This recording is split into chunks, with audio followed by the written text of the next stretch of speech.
luego vamos a México y Perú. Perú dijo, ok, cuando llega Humala, en esta emotiva ceremonia en Bagua, dice, después de tantos años, porque el Perú ya se había comprometido internacionalmente desde los 90s, con el convenio 169 de la OIT, pero no había ratificado, no había implementado nada. Humala dice, después del baguazo, de mucha presión internacional, dice, vamos a implementar la consulta previa. En el 2007 ya Bolivia la está implementando y México desde el 2013 coquetea con esto, pero tampoco es muy claro al decirlo. Entonces, a partir de estos años en que ya los países empiezan a decir, bueno, vamos con la consulta previa, hay muchos conflictos, hay mucha presión internacional, vamos a hacer leyes. La consulta previa empezó a volverse el modelo global de relaciones Estado-pueblos indígenas, ¿no? Y el objetivo era reconocer el control que los pueblos indígenas tienen de su territorio y de sus aspiraciones de desarrollo. Esto es fundamental, ¿no?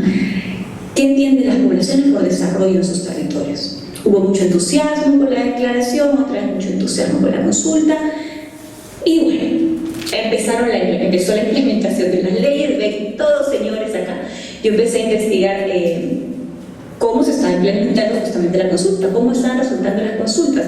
Luego del baguazo trabajé varios años en Daten del Marañón, donde hay varios proyectos petroleros, y Humala dio la ley, pero me acuerdo que yo decidí investigar esto porque uno de los líderes con los que yo trabajaba, hombre también, todos éramos hombres ahí en ese momento, me decía, pero Marce, no entiendo, yo ya era abogada en esa época, ya tenemos la ley, ya Humala dio la ley de consulta previa, sin embargo, vienen las petroleras, pero hay mucho miedo porque no sabemos cómo va a resultar la consulta, ¿no? Y nos siguen aconsejando los abogados, les seguíamos aconsejando lo mismo, hay que organizarse, hay que protestar, hay que tomar las plazas, no hay que dejarnos, ¿no? Porque vienen las petroleras y esa consulta viene fraguada. Entonces dice, pero entonces ¿para qué sirve la ley? Si el consejo de ustedes sigue siendo lo mismo, la organización política.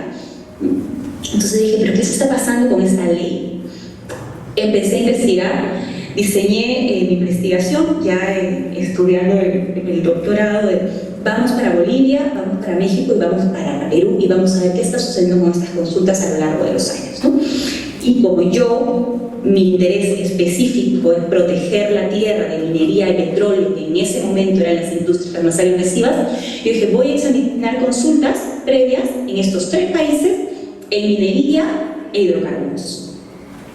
Y obviamente dije, voy a Bolivia, porque en Bolivia tenemos a Evo Morales, que muchas de ustedes se acordarán, era el gobernante de izquierda, pachamamista, que dio una constitución avanzadísima en términos de derechos de pueblos indígenas y legislación sobre la madre tierra. Se dieron los derechos de la madre tierra en Bolivia, ¿no?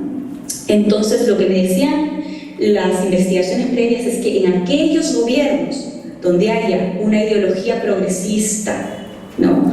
Un diseño legislativo sustantivo como el de Bolivia, porque había constitución, la ley de consulta previa de hidrocarburos que reconoció la consulta previa daba derecho de veto a las comunidades. O sea, la ley decía que si las comunidades no querían el proyecto no iba. Además que había un país movilizado en torno a movimientos indígenas, ¿no? En torno a derechos indígenas. Entonces yo dije, acá lo que la literatura predice, ¿no? Lo que las investigaciones predicen es que en Bolivia yo tengo que encontrar mejores resultados para consulta previa. Tenía en Perú y en México diferencias, ¿no? Humala, que era de izquierda, bueno, se volvió de derecha, la ideología no estaba clara, la movilización en el Perú era débil en torno en comparación con Bolivia, y la legislación que dio Humala era una ley general de consulta previa, que se supone que era buena, pero no daba derecho de veto, ¿no? Entonces dije, acá tengo que encontrar contrastes entre Bolivia y Perú, ¿no? Eso es lo que yo pensaba antes de irme al campo, a ver qué estaba pasando con las consultas previas. Y México tenía un movimiento indígena regional, el zapatismo, localizado todavía, no había regulación de consulta previa, era una regulación muy sectorial, no había ley, no había claridad, no había, era muy ambiguo, eso es muy mexicano, no decir claramente nada, no se sabía si se daba derecho de veto a las comunidades frente a un proyecto o no, la ley era, se tratará de conseguir el consentimiento, no decía nada más, no sabemos nada. Y la ideología del gobierno era neoliberal, pero también mezclaba cosas corporativas del PRI histórico. Entonces yo decía, en estos tres países, ¿cómo están resultando las consultas en minería e hidrocarburos? Empecé a mapear, fui a Bolivia, estuve bastante tiempo en Bolivia, fui hasta el Chaco, donde está todo el gas boliviano, donde ha sucedido el grueso de las consultas previas. Y del 2007 al 2018, estos son todos los presidentes que investigué, ¿no?, de cómo estaban sucediendo las consultas. Hubo 150 consultas previas en Bolivia. Y todas las consultas, todas y cada una de ellas, aprobaron los proyectos de gas en territorios indígenas. Solo una comunidad dijo que no quería, era Tenteyape, en Bolivia, y en un primer momento el gobierno respetó, ¿no? Solo una. Y luego ya me han dicho, y esto yo ya no lo he podido constatar porque no he ido a Bolivia, que Tenteyape ya tiene también proyectos de hidrocarburos. O sea, no puede ser que sistemáticamente se hayan aprobado proyectos en una zona donde había una movilización, era la movilización guaraní, tan sólida. Fui a México y encontré lo mismo. Del 2013 al 2019 hay 29 consultas previas concluidas, todas dieron que sí, todas y cada una de ellas, en proyectos de petróleo, en proyectos de minería, todas. Y en Perú, las 60 consultas previas, y eso está en la base de datos del ministerio, ustedes pueden acceder a esto, en minería e hidrocarburos, ¿qué creen que resulta? Pues también en todas y cada una de ellas, en teoría, los pueblos, las poblaciones consultadas aprobaron los proyectos extractivos, ¿no? Entonces, ¿qué está pasando acá? Dije, ¿no?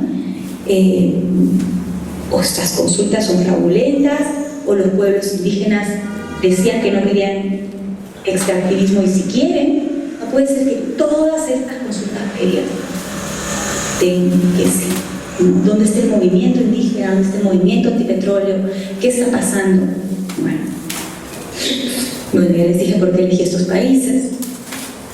Lo que encontré es que en los procesos de consulta, evidentemente las mujeres indígenas están subrepresentadísimas, ¿no? Los liderazgos son casi en su mayoría todos hombres. Hay aprobación sistemática de proyectos de dudosa reputación. Hay diferencias porque en México y en Bolivia el gobierno compensó, ¿no? En Bolivia, sobre todo, hasta se dio ley sobre la compensación. El gobierno de Evo Morales dijo, tenemos que ir con el gas, porque la economía lo necesita, pero por cada consulta previa vamos a compensar económicamente al pueblo, ¿no? Entonces empezaron a negociar compensaciones los primeros años.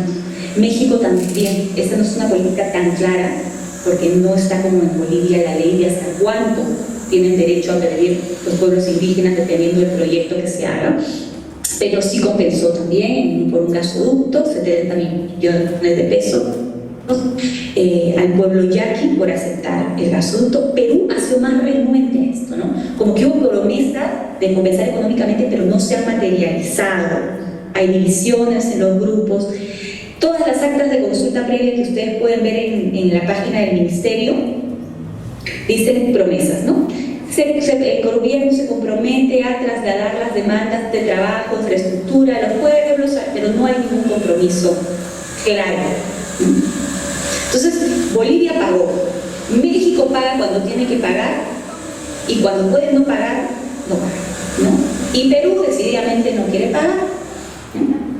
Bueno, en torno a esta compensación económica, la izquierda se dividió En Bolivia, sobre todo, empezó la división porque un sector de la izquierda dijo: está bien, ¿no? O sea, el Estado es capitalista, que paguen y que los pueblos con ese dinero generen su propio desarrollo. La izquierda pegada, más pachamamista, más de la defensa de la tierra, anti-extractivista, se dividió, rompió con el gobierno. Esto es una historia ya conocida que lleva años. Y bueno, se volvió marginal al gobierno y sigue defendiendo la protección de la tierra, ¿no? Lo que se ha generado a lo largo de los años, de que los pueblos han empezado a obtener el dinero, es efectivamente sí hay pueblos guaraníes que han logrado usar ese dinero para hacer sus proyectos de desarrollo controlados localmente. Sin embargo, se ha perdido autonomía, eso es innegable, tienen que convivir con los petroleros y eso ha alterado la vida. No hay independencia, pues, porque de la plata de las petroleras sale el dinero para pagarle a los monitores ambientales indígenas y de la parte de las petroleras sale el dinero para compensación. Entonces ellos reconocen que no hay autonomía, ¿no?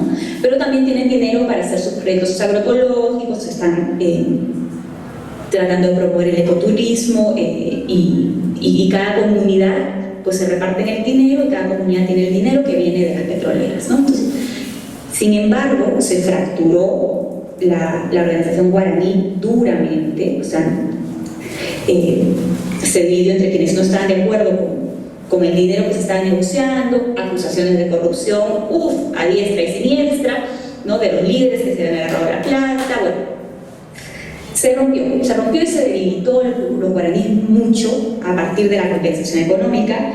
Sucedió algo muy triste, porque cuando el gobierno trató de abrir, y lo hizo, los parques nacionales para que avance la frontera extractiva de parques protegidos, los guaraníes no pudieron decir mucho, ¿no? Porque ya estaban divididos. Entonces, si hay dinero para estos pequeños proyectos, pero sucede esto que les acabo de mencionar. En México sucedió algo mucho más trágico con los yaqui, con la población yaqui que aceptó los 70 millones de pesos. Hubo una comunidad que no aceptó y las otras 6, eran 7, se aceptaron y hubo un enfrentamiento entre comunidades y hubo heridos, incluso una persona murió de este enfrentamiento, de conflictos entre quienes estaban de acuerdo con el dinero de la consulta y quienes no. Y en Perú también hay división, evidentemente estas consultas profundizan las divisiones entre las organizaciones. Hay quienes están de acuerdo con aceptar lo que el gobierno dice y hay quienes no están de acuerdo, ¿no? Entonces este es un resultado de las consultas en torno a hidrocarburos y minería. Hay una derrama económica, sin duda, que refuerza, sin embargo, las desigualdades al interior. O sea, hay crecimiento económico con desigualdad, la historia que ya conocemos, ¿no? Entonces, ¿qué pasa con esta consulta? Tenemos que saber que a pesar de que haya leyes, en nuestra región latinoamericana completa, las instituciones no nacen fuertes, nacen débiles en América Latina. Las empresas y los sectores estatales mantienen el poder de influencia de los resultados de las consultas, ¿no? Estas consultas además son aplicadas de manera selectiva y están diseñadas para obtener la aprobación. Entonces, con todas estas 200 consultas y más a nuestras espaldas, que están aprobando sistemáticamente proyectos mineros y petroleros, ¿qué hacemos, no?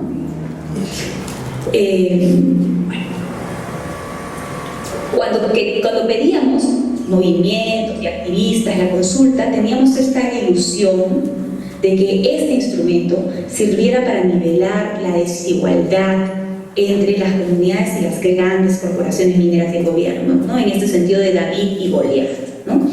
Dándole la posibilidad de voz a las comunidades que se les negaba, teníamos la esperanza de que se equilibre esta desigualdad, que la voz de las comunidades importe. Sin embargo, David no le está ganando a Goliat a través de la consulta previa, ni minería ni hidrocarburos. Eso hay que saberlo. No está sirviendo, las desigualdades no se están disminuyendo, ¿no? A partir de la consulta previa, ¿no?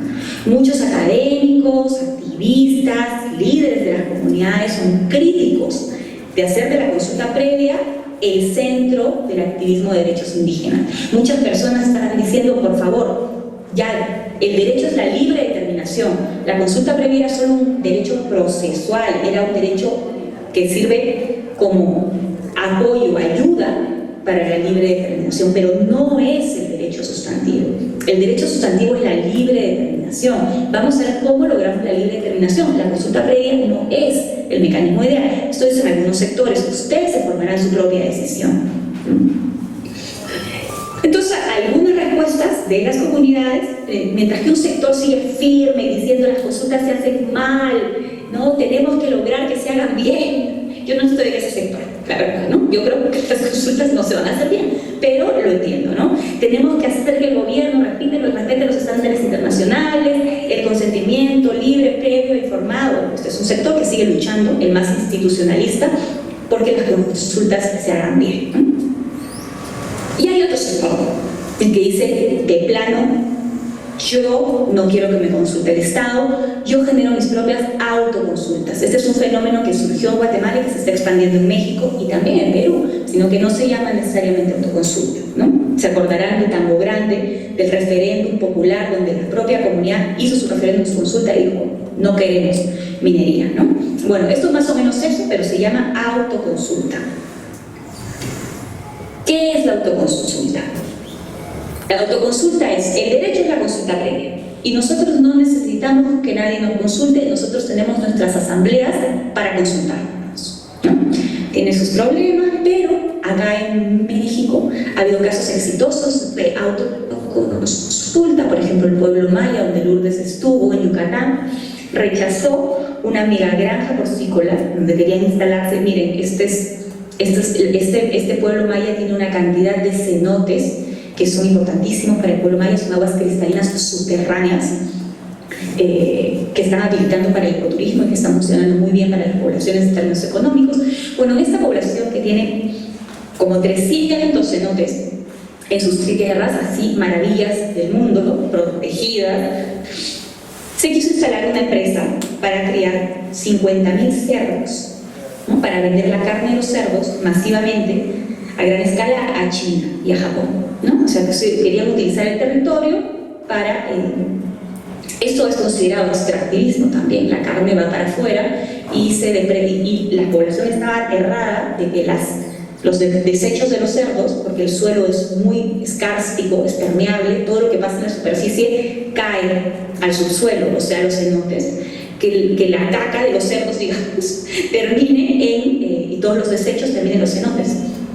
No quisieron el gobierno, porque en México cada gobierno tiene su regulación, no quiso, no reconoció, dijo acá no hay población indígena, no aplica consulta previa, y los pueblos hicieron su autoconsulta y votaron, ¿no? Acá están votando y decidieron que no iba a proceder la granja, ¿no?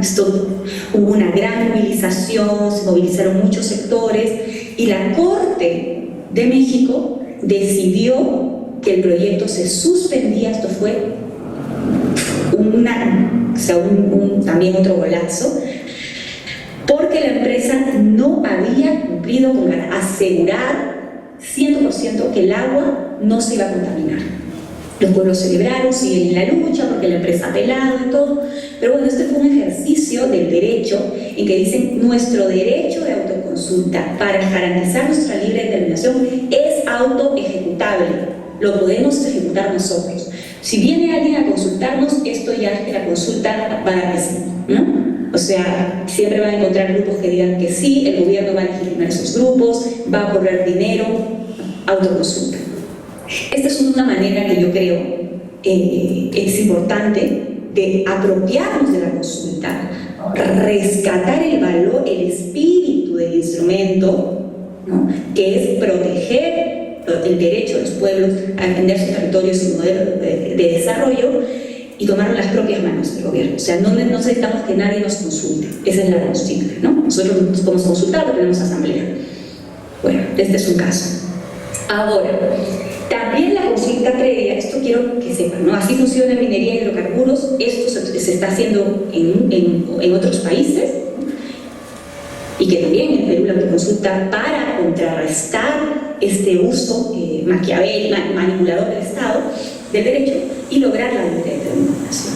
También la consulta previa, y esto sí, que el Estado consulte, sí puede funcionar. Hay dos casos que yo he mapeado de éxito.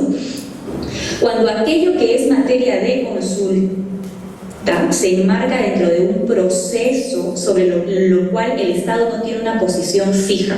Sabemos que el Estado, minería y petróleo, su posición es clarísima, ¿no?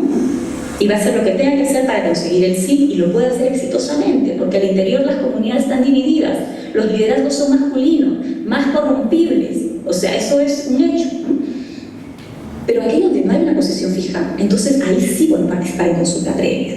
Por ejemplo, la ley forestal de fauna silvestre que se hizo en el Perú desde octubre del 2014 a marzo del 2015, lo cual constituye la primera política pública forestal peruana. Se consultó a los pueblos originarios sobre el reglamento. Este era un proceso, ¿no?